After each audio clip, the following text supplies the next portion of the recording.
If I touch it, then I might get smudges on the pages.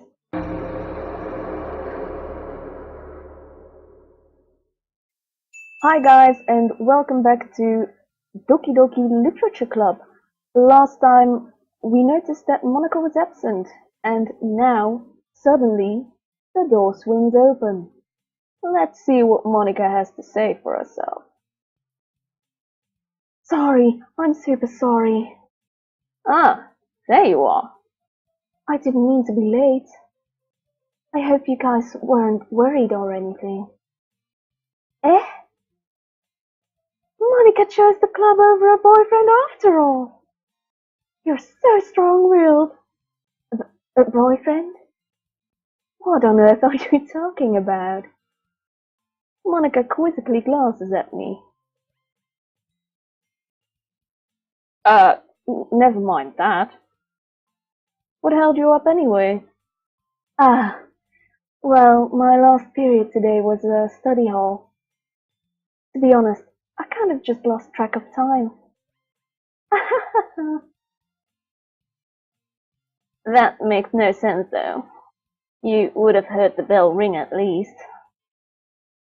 I must have not heard it, because I was, murdering someone. Since I was practicing piano. Piano? I wasn't aware that you played music as well, Monika. Ooh, what do you play, Yuri? I don't really. I kind of just started recently. I've always wanted to learn piano. Me too. And the violin. And the cello. Yeah, that's about it. That's so cool! You should play something for us, Monika. Monika looks at me. Maybe once I get a little bit better I will. Yay! That sounds cool. I'd also look forward to it. Is that so? In that case, I won't let you down, Elena-san. Monika smiled sweetly. I didn't mean any pressure or anything like that.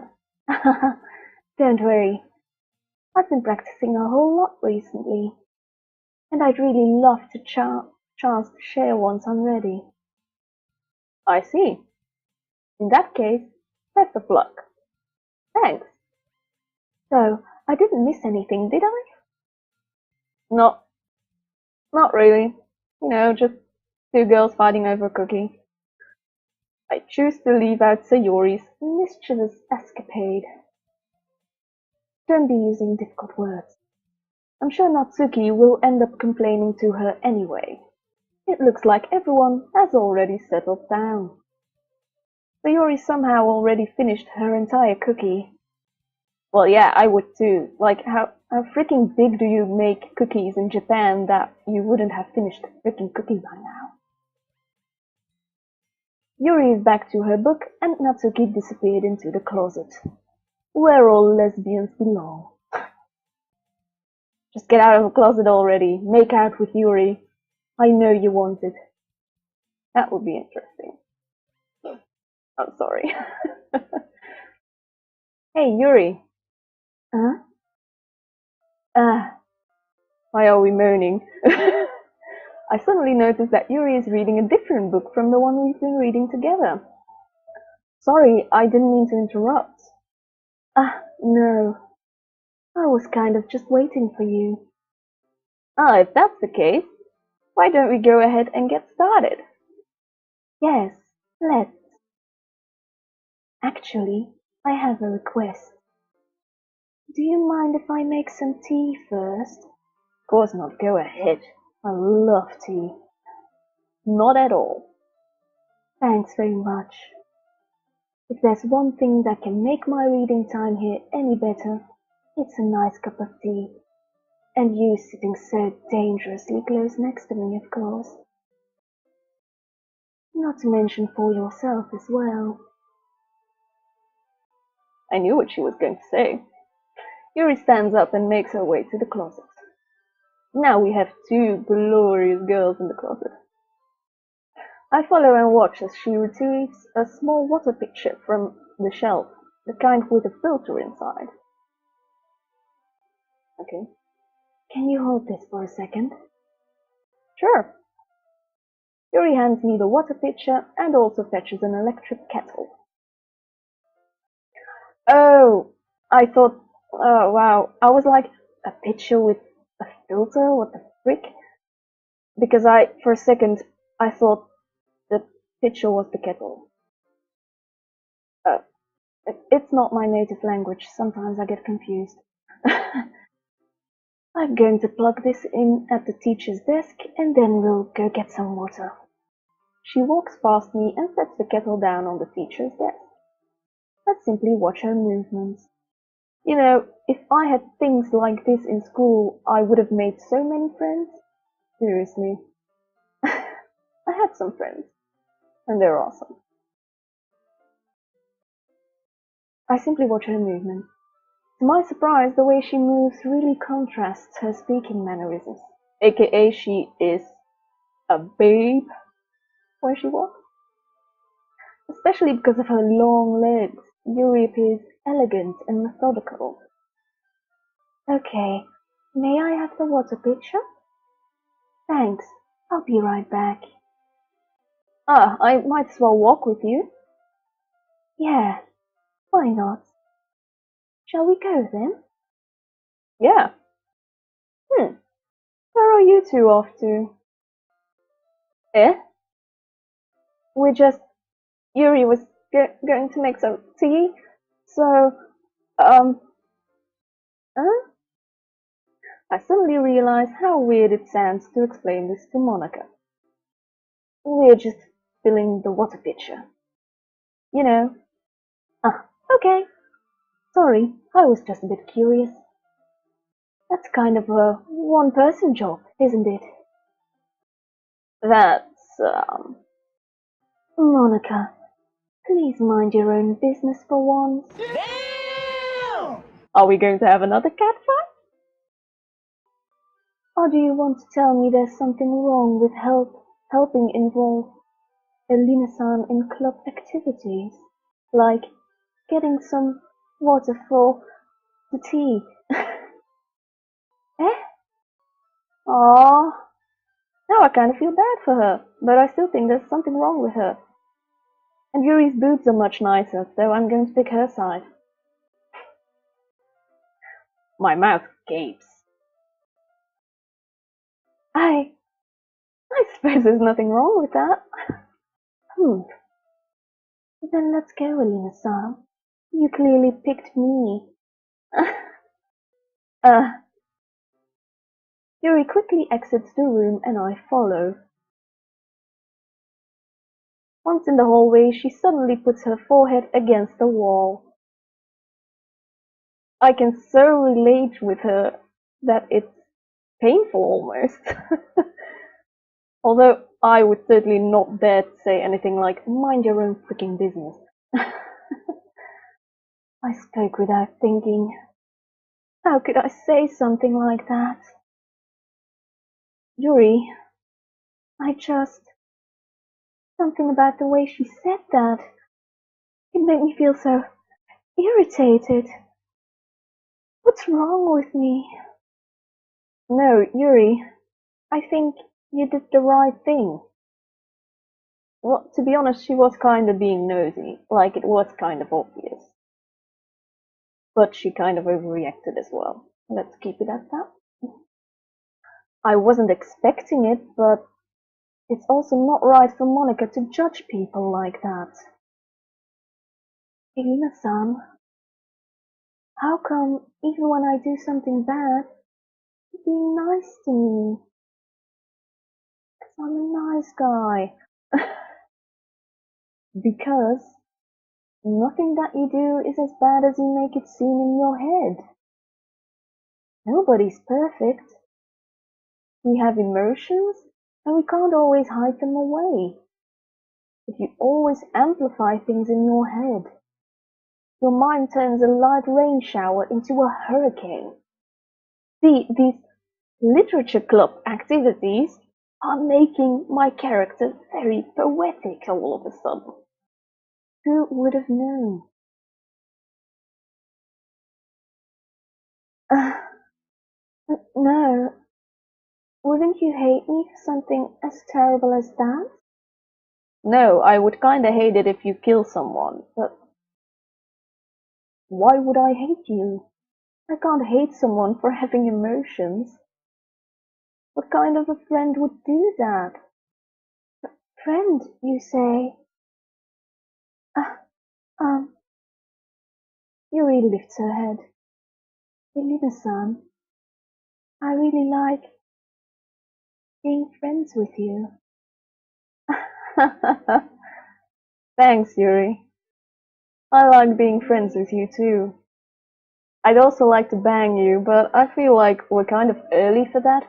I also don't have any condoms on me, so it will have to wait. I feel kind of awkward saying something like that, but I'm doing my best to help Yuri feel better. Anyway, yeah, shall we go? Yeah. Yuri and I walk to the nearest water fountain. You know, the thing that Japanese schools all have. Like, I remember having 2 of them in total, I think, in my high school. Maybe 3. Once we fill up the water pitcher, we return to our classroom. Elina-san, do you like oolong tea? I have no freaking clue what that is. Yeah. Anything is fine. Very well. Yuri sets the temperature on the kettle to 200 degrees. Now it's time to get the teapot. You really do this properly, don't you?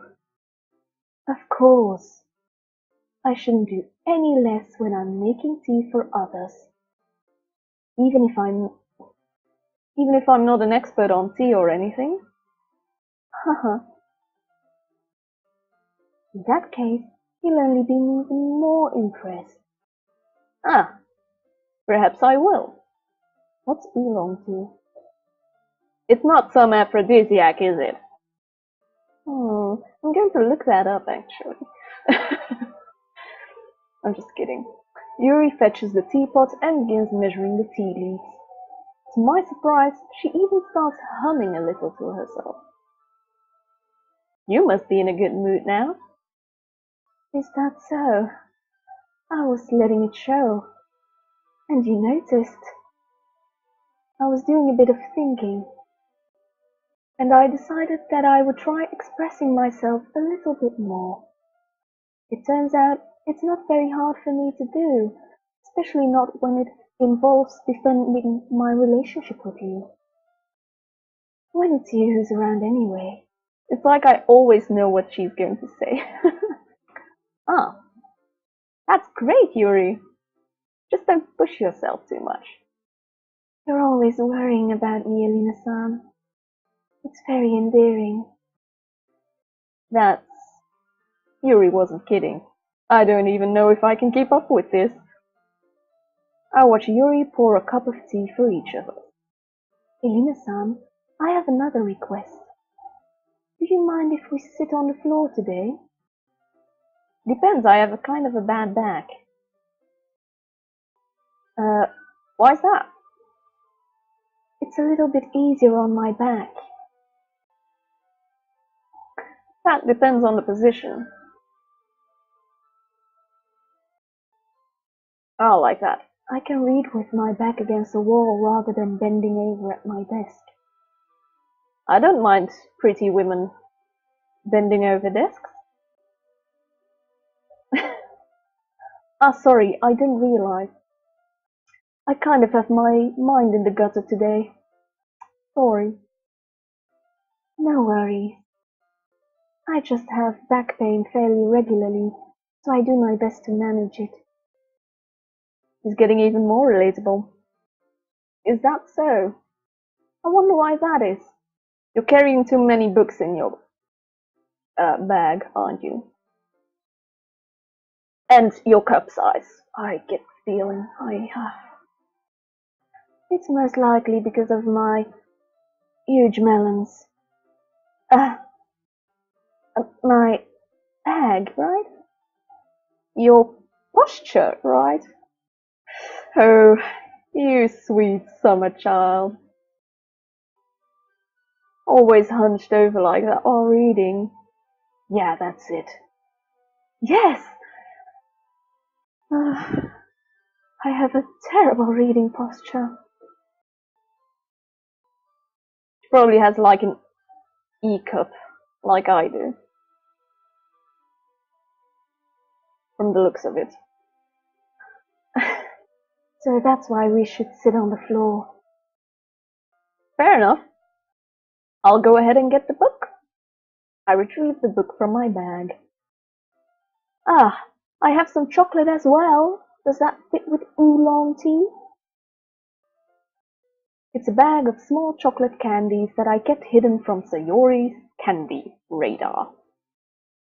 Yeah, she must have a real candy radar, actually. I take it, since it'll go well with the tea. Like, is that a popular tea in Japan or something? Yuri and I then sit against the wall, teacups at our sides. As if in sync, we assume the same reading position as last time, each holding one half of the book. Except this time, our bodies are even closer to each other. I can't see too well. Yuri slides closer until our shoulders are touching. How am I supposed to focus on reading like this? Don't. Yuri was always kind of cute, but when she's being less apprehensive, it's almost more than I can handle. As a woman, I can assure you, she probably knows. Your teacup. Yuri hands me my teacup. Holding it with my hands that's not holding the book, I end up in a position that makes it even harder to focus. Because now I need to worry about making sure I don't accidentally touch her chest. How are you two reading? Are you like holding your tea in that hand and think like touching her boob like that? But then you would have your cup in the way of the book, so I assume you have your cup there, but then you could just do that. I'm putting too much thought into this. I need pictures. Meanwhile, Yuri hasn't noticed a single thing. She wears her intense reading expression, and I can only presume the world around her has faded away. I use all of my willpower to focus on reading. After a few minutes, I finally manage to relax a little. I put the teacup between my legs and fumble with the chocolate wrapper. Sorry. I briefly let go of the book to finish opening the wrapper. You can have as much as you want.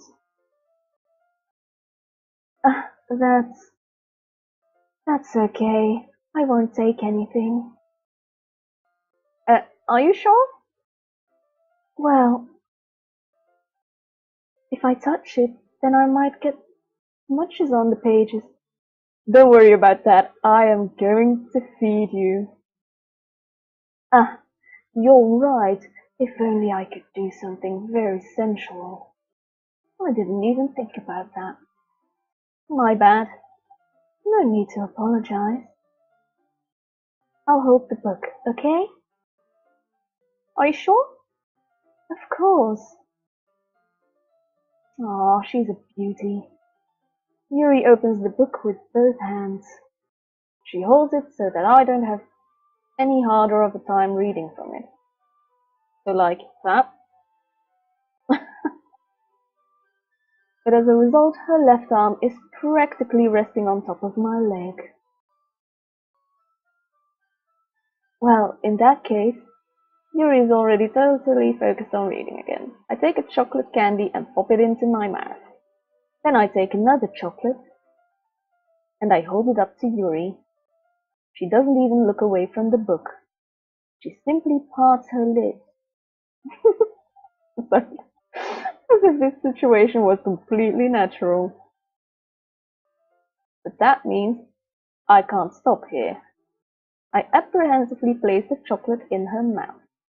Just like that, Yuri closes her lips over it, and probably kind of sensually brushes her lips over my fingers as well. Eh? Oh, that expression is so cute. Yuri's expression suddenly breaks. Did I just act super cute? Yuri looks at me like she needs to confirm what just happened. Oh my god, she's even cuter now. Elena-san. Sorry. I didn't mean to. I actually did, but I guess I shouldn't have done that. That's... well... you were just helping. That's something that friends do. You know, friends would benefit. Right? I mean, not really in this kind of context, but, yeah. That's all it was. Yeah. She probably sounds super sad when she says that, and because he's a guy, he doesn't notice. I'm sorry, that's kind of a sexist thing to say, but usually guys aren't very good at noticing, voice intonation changing. I mean, a lot of them are probably, but I don't really know any guys like that, I think. Then you don't need to stop or anything. I see. Situation has gotten really tense. Yuri tries to return to the book, but I can tell just by her expression that even she can't focus now. My heart is pounding. I nervously take another chocolate between my fingers, but this time Yuri's eyes meet mine. How did it even come to this? Because I write such awesome poems. Yuri doesn't avert her gaze. I notice her chest rising and falling to the rhythm of her breaths. Let's say something else. I raise my arm. Like before, Yuri parts her lips. But it's different this time. I take the chocolate and place it in her mouth. I feel her hot breath on my fingers. Okay, everyone! And with that, I'm ending the episode here. It's probably longer than the previous one, but I just couldn't break it off there. Monika, you're a freaking cockblock. Sorry. This was a fun episode, actually. We're not really getting on with the story yet, but I feel like we are getting really close to Yuri, and I'm very enthusiastic about that. So, for you guys, it's going to be another week of waiting. For me, it's just gonna be like 2 or 3 minutes. I hope you enjoyed this episode. If you did, make sure to leave a like or comment. If you aren't subscribed yet, certainly do that. And check out other series I do, because I have a lot of series that are kind of similar to this one. So, well, not a lot, but I mean, the rest of my Let's Plays are kind of like this as well. So if you enjoyed it, you know what to do, and I will see you next time. Bye!